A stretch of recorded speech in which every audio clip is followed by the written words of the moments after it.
Alongside Keegan Matheson, Toronto Blue Jays reporter for MLB.com. And Keegan, Trey Yesavage gets the ball in Game 2 of the ALDS. It has been fascinating to see the Blue Jays deploy their pitching staff for this series. You've got Max Scherzer and Chris Bassett, 692 combined games of Major League experience. They will be watching as Trey Yesavage makes his 4th career start. Who is this guy, Keegan? Can you explain what he's done in one season of baseball? He is the best development story this franchise has had in years, one of their best ever, how quickly this has happened.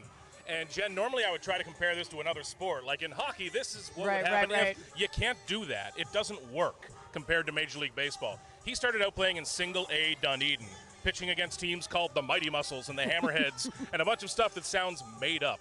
He has climbed through 5 levels this year, has been living in hotels out of suitcases, started out facing 19-year-olds in Single-A. Now he's facing Aaron Judge and the Yankees, while Max Scherzer, a future Hall of Famer, is off the roster for him. It's absolutely incredible. You rarely ever see this. You hear a lot about the release point of Yesavage. So he's a tall guy, and he has this high release point. What is it that makes it so tricky for batters? That's the big thing with Yesavage. And when you talk to player development people, they say it comes from the sky. There's normally some more profanity mixed in because they love Yesavage, but from the sky is the wording.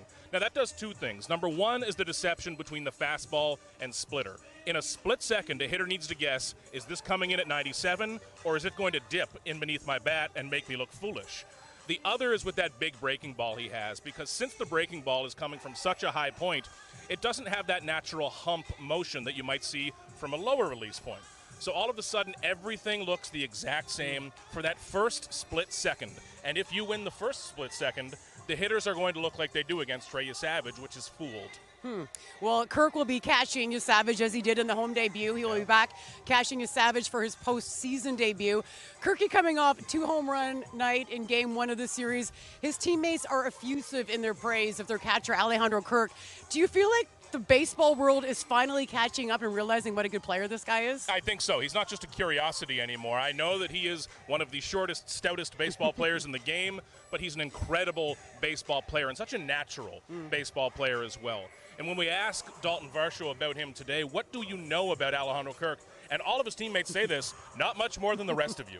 Kirk is just as quiet in the clubhouse as you see him on the field. I rarely get more than a word or a grunt out of Kirk. You get the odd smile. And there is a language barrier, I guess, which is part of it. Absolutely, but he's so reserved and such an interesting baseball player. One of my favorite players in baseball to watch because he does things at a level others don't when it comes to contact, framing pitches. His teammates absolutely love him because I think, like us, his teammates are fascinated by who this guy is, even all these years in. All right, well, who are the Blue Jays facing today in Max Fried? Max Fried's faced the Blue Jays 4 times already this season, which is the most against any team. The Blue Jays' numbers, though, or Max's numbers or Fried's numbers are not that spectacular against the Blue Jays. So what is the book on him? You want to put the ball in play against Max Fried, and that's what the Blue Jays do well as a contact team. Now, hitting for contact, you've got to do a lot of it. You need to do it 2 or 3 times in a row. It's not as fun as hitting for power. But what the Blue Jays do well against Max Fried is that they stop it from being a Max Fried game. If you turn, let's say, 10 strikeouts into 6 strikeouts, maybe you have a few more balls in play. Maybe one of those finds Anthony Volpe in a big moment and he boots it. Maybe you force the Yankees to make a mistake. It's not always going to work. It's not foolproof. But the Blue Jays at least turned it into a neutral game or maybe even a Blue Jays baseball game. That's the key. Frustrate the opposing pitcher and take them out of their comfort zone. They were able to do that in Game 1 of this series. Luis Gil lasted just 2 2/3 innings. The bullpen came in, and then the Blue Jays hung 8 runs on that Yankees bullpen. Is this an opportunity, I guess, in a game like today, to look at that bullpen and get to them early, really run the Yankees bullpen ragged through the first 2 games of this series? It is, and that sets up the entire feeling for the series. And Blue Jays fans watching this knows how that feels. When you're looking at the 5th, 6th inning and thinking, oh no, this is about to go wrong. That can get into the mind of a pitching coach, of a manager. And if you are Aaron Boone looking at this bullpen and you're not confident in as many arms, that changes the strategy. If you go into Game 3 or Game 4 like that, that's another big advantage for the Blue Jays, whose bullpen right now seems to be in a really good place.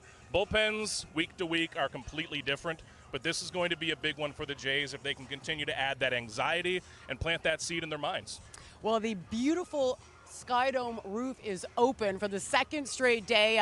The crowd was electric in Game 1 of this series. We expect the same in Game 2. The crowd has really been an advantage for Toronto all season long. They've got the best home record in the entire American League, and they are trying to continue a 5-game win streak as they take on the Yankees in Game 2 this afternoon of the ALDS.